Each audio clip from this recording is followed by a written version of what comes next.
Assalamualaikum warahmatullahi wabarakatuh. Selamat pagi anak-anak. Pada pertemuan kali ini kita akan membahas sel elektrolisis, di mana sebelumnya kita membahas sel Volta. Dalam sel elektrolisis, katoda itu berada pada kutub negatif, anoda berada pada kutub positif. Berbeda dengan sel Volta. Pada sel Volta, katoda itu terjadi pada kutub positif, anoda terjadi pada kutub negatif. Dalam sel elektrolisis,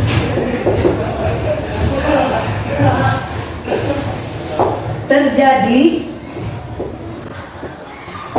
dari arus listrik menjadi reaksi redoks. Itu perbedaan dari sel Volta dengan sel elektrolisis.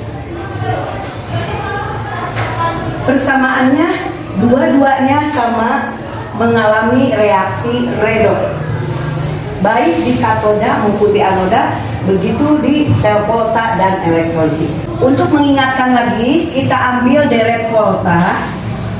Kalau Bapak Kaisar nanti meninggal, alam mana? Zaman Fir'aun, Nabi Sulaiman, pemberantas buta huruf. Ini diantaranya deret Volta. Sekarang kita ambil contoh reaksi sel elektrolisis untuk NaCl, larutan NaCl di katoda. Karena larutan itu ada air di dalamnya, ini ada air dalam deret Volta, Na ada di sebelah kiri. Itu yang terjadi di katoda, reduksinya bukan Na, tetapi akan mengalami reduksinya adalah H2O. H2O akan menjadi H2 ditambah 2OH-, di mana di sebelah kanan muatan negatif, berarti elektron yang ditangkap sebanyak 2 elektron. Jadi apabila dalam suatu larutan kita melihat ada zat KBaCaNaMgAlMn, maka yang direduksi di katodanya adalah air. Karena zat-zat tersebut ada di sebelah kiri air, maka yang mengalami reduksinya adalah air. Kemudian di anoda, Cl itu merupakan anion sisa asam yang tidak mengandung oksigen. Itu akan dioksidasi anionnya menjadi Cl2. Karena di kiri negatif 1, kemudian Cl di kanan ada 2, di kiri juga kita kalikan 2, maka elektron yang dilepaskan sebanyak 2 elektron. Ini yang terjadi apabila kita menggunakan larutan NaCl. Kita ambil contoh lain, senyawa ZnSO4 larutan di katoda. Kita perhatikan, Zn itu ada di sebelah kanan air, maka Zn yang akan mengalami reduksinya. Jadi Zn2+ akan direduksi menjadi logam Zn dengan menangkap 2 elektron. Di anodanya, karena anionnya mengandung asam oksi, maka yang asam oksi berarti ada H plusnya, berarti ada di sebelah kiri ini, maka H2O yang akan dioksidasi menjadi O2 ditambah 4H plus dan 4 elektron. Ini contoh-contoh kalau kita menggunakan larutan ya, yang ada di sini ada di sebelah kiri air, berarti air yang akan direduksinya. Tetapi kalau kita menggunakan zat-zat dalam deret poltanya yang ada di sebelah kanan air, maka zat tersebut kationnya yang akan direduksi. Sekarang kalau kita menggunakan untuk ini yang contoh 2 tadi, kalau kita menggunakan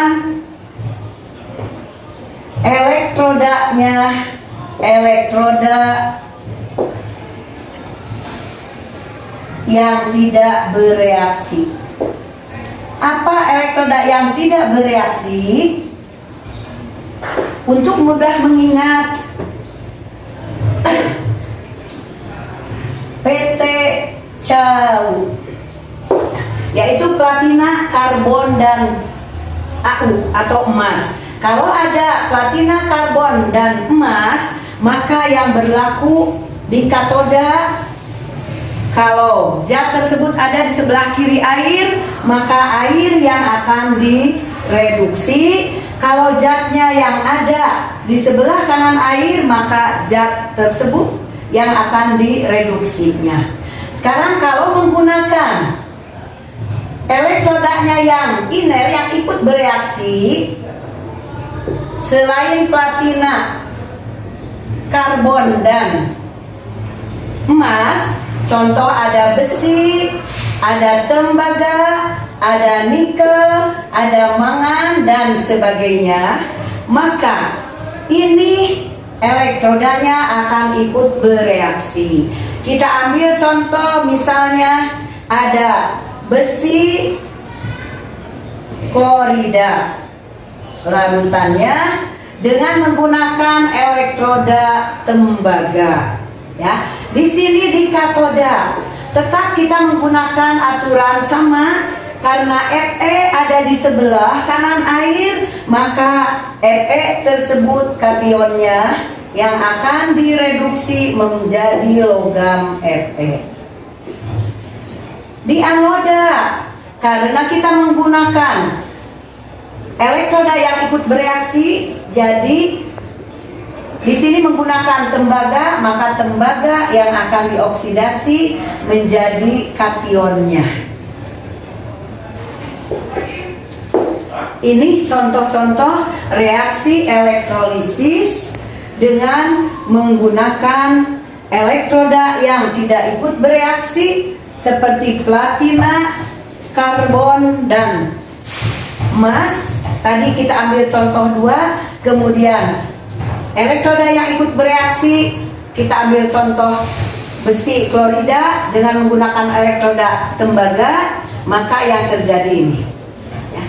Itu dari contoh-contoh reaksi elektrolisis, di mana tadi di katoda akan terjadinya pada kutub negatif, ini katoda, dan anoda itu pada kutub positif. Itu contoh-contoh dari reaksi elektrolisis pada sel elektrolisis. Ya. Satu lagi contoh bagaimana kalau leburan, ada leburan NaCl. Di sini leburan. Kalau leburan karena tidak ada air di sininya, maka di katoda zat tersebut yang akan direduksi menjadi logamnya, dan di anoda pun anionnya akan dioksidasi menjadi logam gasnya.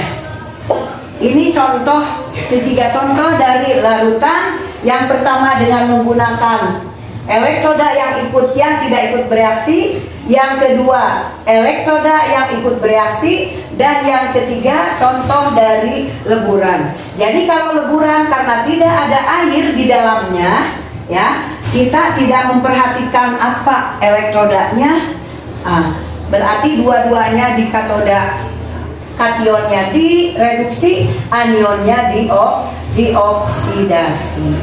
Mungkin itu contoh-contoh dari reaksi elektrolisis pada sel elektrolisis.